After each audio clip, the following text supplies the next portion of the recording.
Palang araw mga kap, muli po niyong lingkod, General Orion. Lady Orion. Lady, ano activity natin ngayon? Samahan niyo po kami, update kayo sa aming fish pan. Tara, sama kayo. So, papunta nga pala tayo sa taas mga kap. At tignan natin yung bagong fish pan. May kita nyo dito, nasa basket ni Lady. Wala na, naniwan. Yung malunggay na kinuha namin. Tapos may kita nyo, ito yung wire mga kap. Naglagay tayo ng kuryente doon para sa trabaho nila. Or ano ba, pag putol-putol. Or yung vibrator para pag nagbubuhos ng mga poste. So, nagbububong na lang pala tayo din mga kap. Nagawa ng poste, tapos bubong na lang kulang. And then, tara, tignan natin. Sama natin yung mga makukulit natin mga aso mga kap.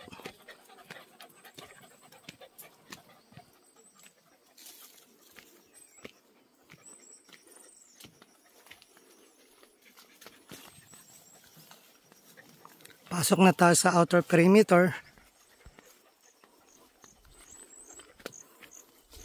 Uy, ginagawa mo dyan. Ito na siya mga kap. So, lalagay na lang natin mga ano dito sa taas. Yung mga bayog.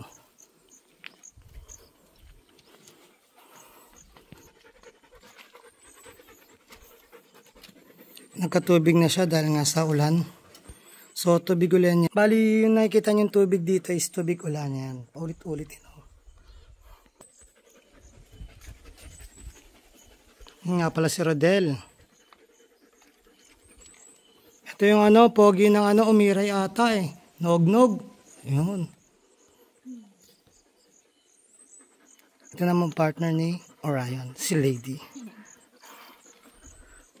Bali mga kapag katapos ng mabalang kasi yung sa paglalagyan ng yero, kulang na lang yung, parating na rin yung aming mga oxygen na gagamitin dito. So ayan mga kap, na-update ko na kayo. Andun ating manukan. Update ko na lang uli kayo. Pag natapos na to or kapag may laman na, muli po yung lingkod, General Orion. Lady Orion. Nataos puso po nagpapasalamat sa inyo na walang sawang panonood sa aming mga video at live. Na sana po gabayan ka ng Panginoon, sampunayin yung mga pamilya. Na sana po mingita ng gabay sa Kanya, sa isip, sa salita at gawa, upang magampanan natin tungkulin natin dito sa mundong ibabaw, na naayon sa Kanyang mga gusto at mga kahilingan. Muli po, maraming salamat. God bless.